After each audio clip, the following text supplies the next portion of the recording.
Your GMC truck transmission works great with the engine cold, but shortly after the engine warms up, the transmission loses all forward gears and reverse.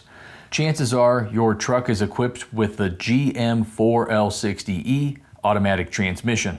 We recently released a video that you're going to want to check out as it covers more details about the symptoms, and we also cover some solutions. You can find this video on our main channel over at Southpaw Autoworks. Links to both the channel and this specific video can be found in the video description of this video. My name is Robert, and I will see you over at Southpaw Autoworks. I work hard each and every day.